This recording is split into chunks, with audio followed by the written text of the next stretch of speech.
छावा भाग 53.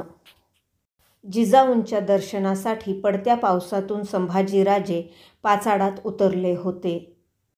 अंगाबाहेर वाटावा असा शालू नेसलेल्या येसूबाई पुतळाबाईंच्या महालासमोरच्या सफेलीत येऊन उभ्या राहिल्या होत्या. त्यांना समोरच्या चौकातील पाटात फिरविलेले पाणी दिसत होते. पावसाने ते आता गदळ झाले होते. थोडा वेळ येसूबाई त्या पाटाकडे बघत राहिल्या. 7 महालातील पुतळाबाईंच्या महाली वावरताना घडलेले अनेक प्रसंग त्यांच्या मनात पाटासारखे फिरले. पाचाडात मासाहेबांच्या सोबतीला जाताना मामीसाहेब पुतळाबाई त्यांना 2-3 वेळा बजावून गेल्या होत्या. थोरल्या बाईसाहेबांचे नुसते ऐकत चला, त्यांना जाबसाल करू नका, धाराऊस पाठीशी ठेवूनच त्यांच्या भेटीस जाणे करा. हा महाल आमचा नव्हे, आता तुमचा आहे. रायगड चढताना गंगासागर तलाव बघताच येसूबाईंनी मनोमन ठरवून टाकले होते, या तलावासारखे झाले पाहिजे. कानी पडेल ते पोटी ठेवले पाहिजे.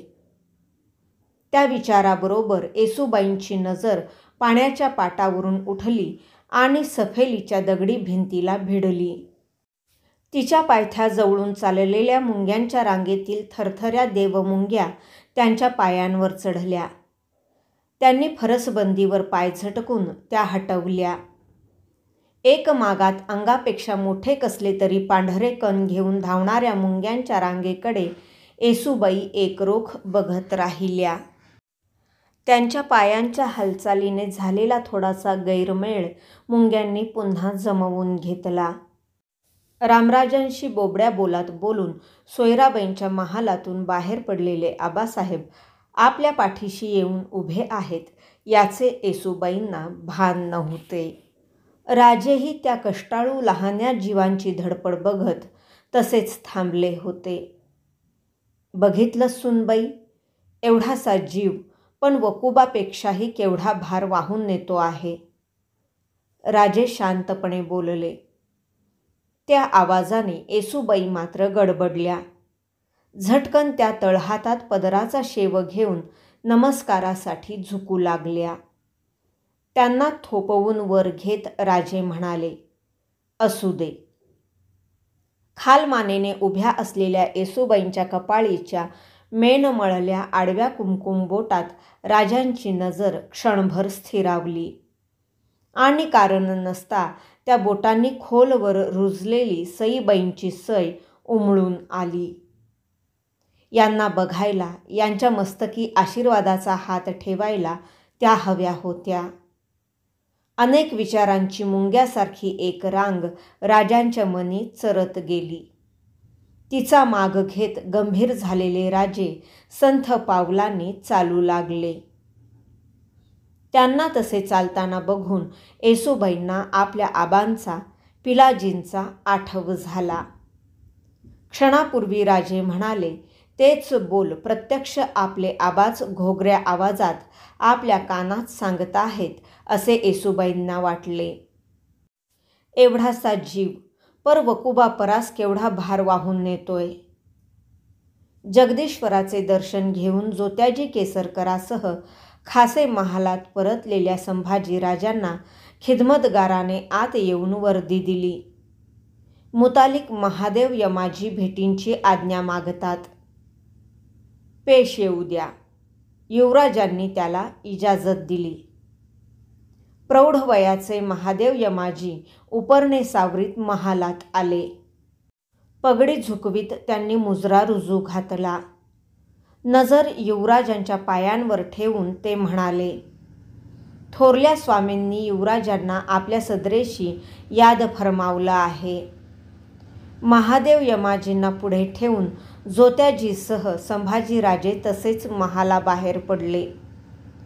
राजांच्या वाड्याची सदर आली. तिच्या दोन्ही तर्फांना मोरोपंत, अण्णाजी, दत्ताजी त्रिमल, बाळाजी हात बांधून अदब धरून उभे होते. राजांच्या पाठीशी विश्वासू हुजऱ्या खंडोजी दाभाडे कमरेच्या हत्यारावर मूठ ठेवून खडा होता. युवराजांना बघताच त्या साऱ्यांचे मुजरे झाले. या संभाजीराजांना बघून राजे म्हणाले. राजे बसलेल्या बैठकीच्या समोर येत युवराजांनी त्रिवार अदबमुजरा रुजू घातला. यांची ओळख करून घ्या.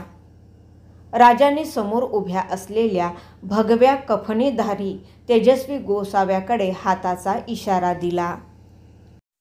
राजांच्या बैठकीच्या खालगत पायरी वजा बिछायतीवर संभाजीराजे बसले. हे समर्थांचे शिष्य दिवाकर गोसावी. राजांनी संन्याशाची ओळख दिली. दंड मनगटात रुद्राक्षांची टपटपीत कडी आवळलेले दाढीधारी सतेज दिवाकर गोसावी हातातील दंड तसाच धरून नमस्कारासाठी किंचित झुकले. आणि हे आमचे फर्जंद युवराज संभाजीराजे. राजांनी युवराजांच्या खांद्यावर हाताची बोटे ठेवीत दिवाकर गोसाव्यांना त्यांचा परिचय दिला. रघुकृपा. दिवाकर पुटपुटले. संभाजीराजांनी उठून त्यांना नमस्कार दिला. बोला दिवाकर पंत, काय धरून येणं झालं?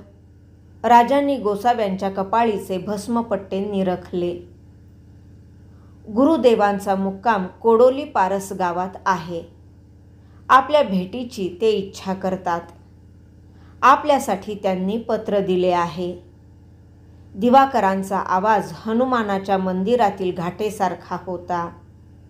त्यांनी खांद्याची झोळी पोटाशी घेत तिच्यातून पत्राची वळी बाहेर काढली. पुढे येत वाकून ती राजांच्या हाती दिली. हाती घेतलेली वळी मिटत्या डोळ्यांनी राजांनी आपल्या कपाळीच्या शिवगंधाला भिडविली. ती वाचण्यास तशीच बाळाजींच्या हाती द्यावी म्हणून एकदा बाळाजींच्याकडे नजर टाकली. आणि त्यांना काय वाटले कुणास ठाऊक, ती मागे हटलेल्या दिवाकरांच्याच रोखाने पुन्हा धरीत राजे म्हणाले. समर्थांचे बोल समर्थ शिष्यांच्या तोंडून ऐकावे असं आम्हास वाटतं. जशी राम इच्छा. म्हणत दिवाकर पुन्हा पुढे झाले.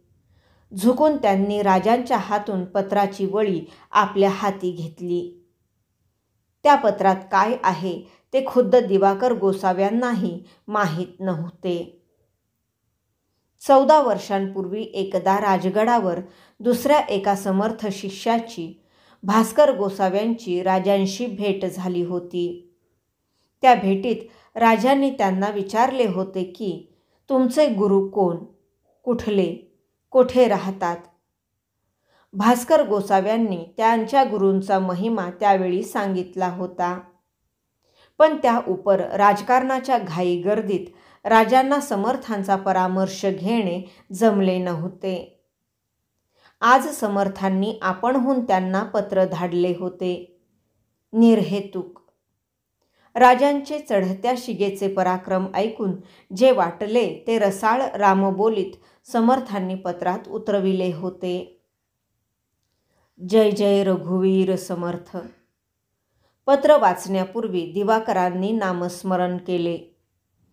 तासावर ठणठणीत टोल उठावेत तसे दिवाकर गोसाव्यांच्या तोंडून समर्थांचे सूर्यबोल सर्वांच्या कानी पडू लागले.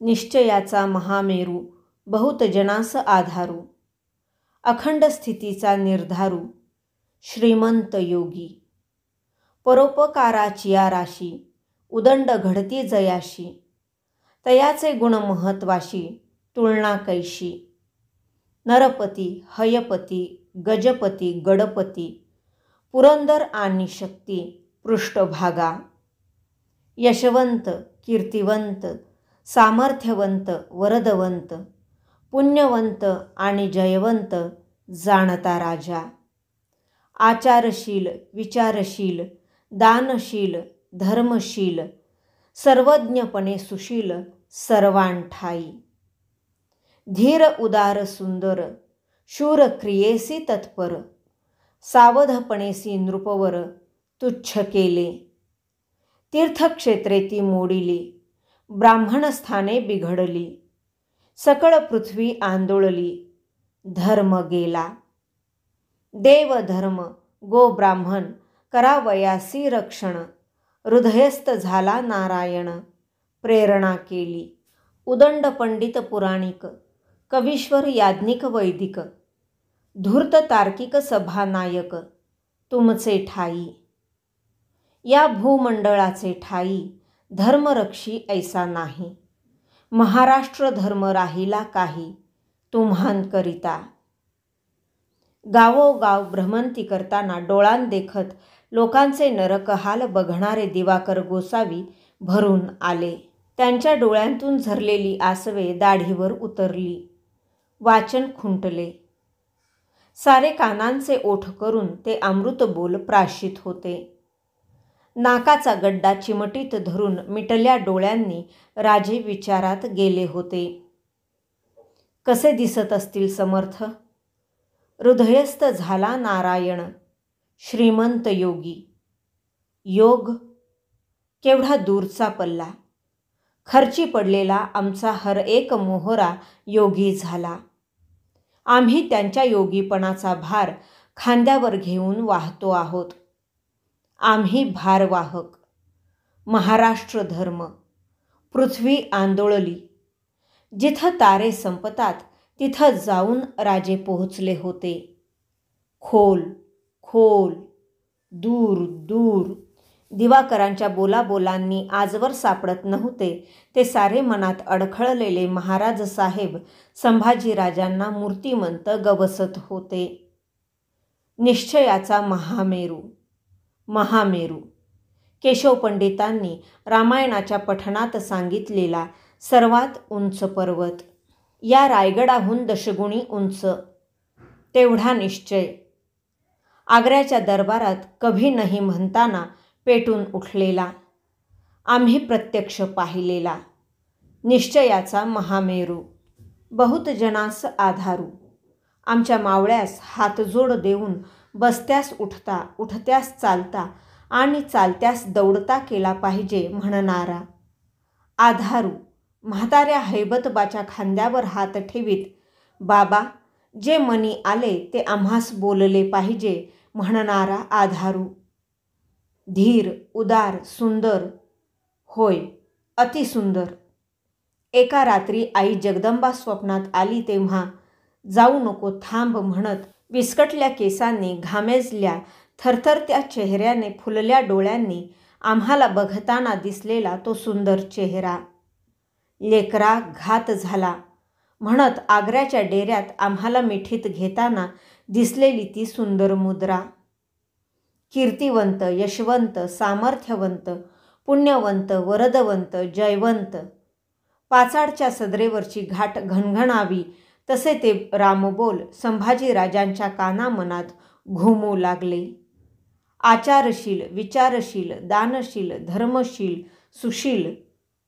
सावचित्त झालेले दिवाकर पुढे आणखी काही वाचणार तोच संभाजीराजे म्हणाले, थांबावं गोसावी, तो महाराष्ट्र धर्माचा काव्यबोल आणखी एक वार ऐकवा. संभाजीराजातील कवी आणि राजपुत्र दोन्हीही तवाने झाले होते. या भूमंडळाचे ठाई धर्मरक्षी ऐसा नाही. महाराष्ट्र धर्म राहिला काही तुम्हांकरिता. दिवाकर वाचू लागले. राजांचे मिटले डोळे तसेच होते. संभाजीराजांचे टवकार कान अधिक टवकार झाले. आणखी काही धर्म चालती, श्रीमंत होऊन कित्येक असती. धन्य धन्य तुमची कीर्ती विस्तारली. तुमचे देशी वास्तव्य केले, परंतु वर्तमान नाही घेतले. ऋणानुबंधे विस्मरण जाहले, बा काय नेणू. उदंड राजकारण तटले, तेथ चित्त विभागले. प्रसंग नसता लिहिले, क्षमा केली पाहिजे. शेवटची ओवी कानी पडताच राजांनी खाडकन डोळे उघडले. क्षणभर त्यांना दिवाकरांऐवजी समर्थच समोर आहेत की काय असा भास झाला. संभाजीराजांचे डोळे मात्र आपोआप मिटले गेले होते.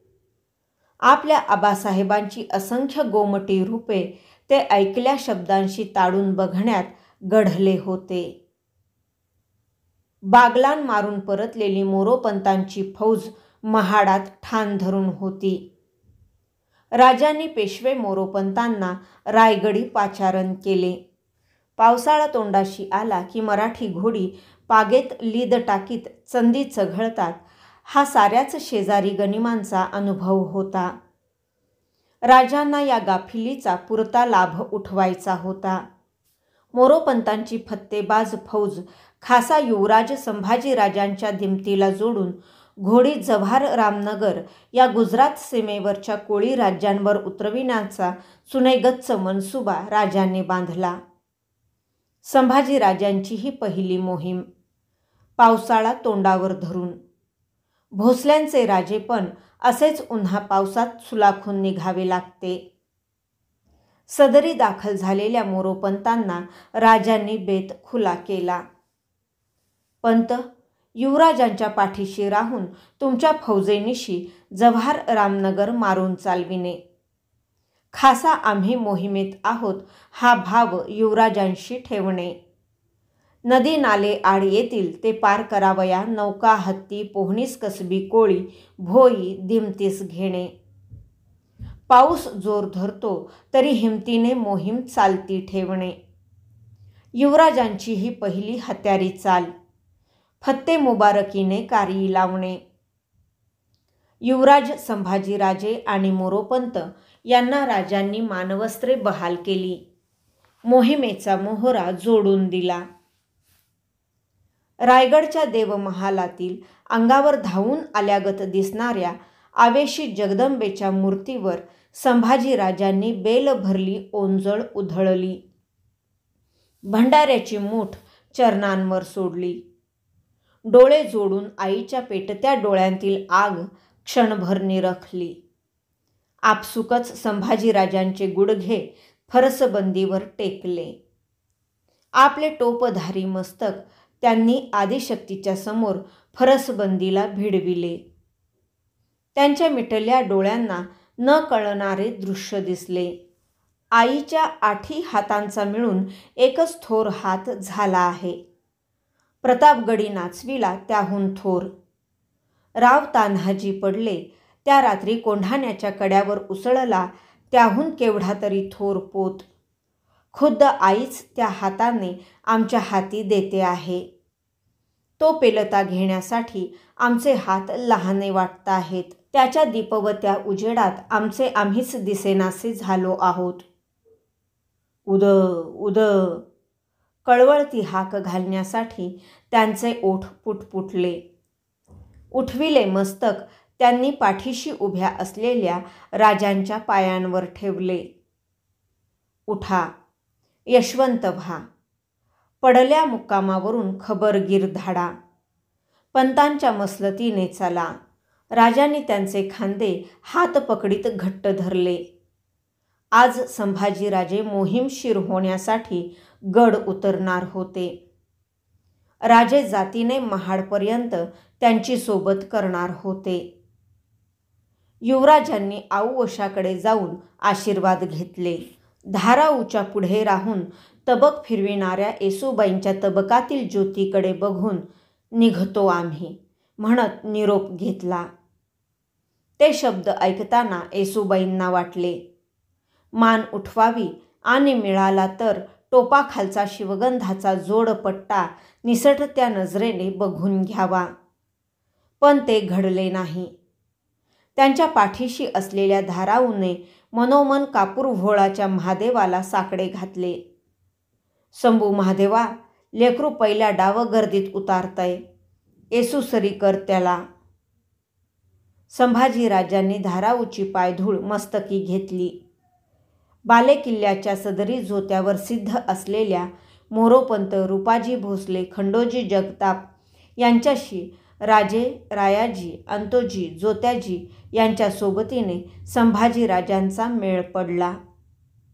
साऱ्यांनी बेलफुले वाहून गडदेव जगदीश्वराचे दर्शन घेतले.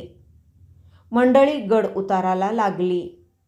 मनोरे गंगासागर तलाव मागे पडला. गडमुखासारखा असलेला महादरवाजा समोर आला. खांद्याच्या इतमामासाठी त्यावरची नौबत दुडदुडू लागली. लहान दरवाजा आणि बगीचा मागे टाकीत सारे पाचाडच्या वाड्यात आले. सदरेवरची घंटा आणि आत जिजाऊ साहेब असल्याने तो वाडा मंदिरासारखाच झाला होता. राजे मोरोपंत सदरेवर थांबले. अंतोजी रायाजीसह संभाजीराजे वाड्याच्या खासे महालात गेले.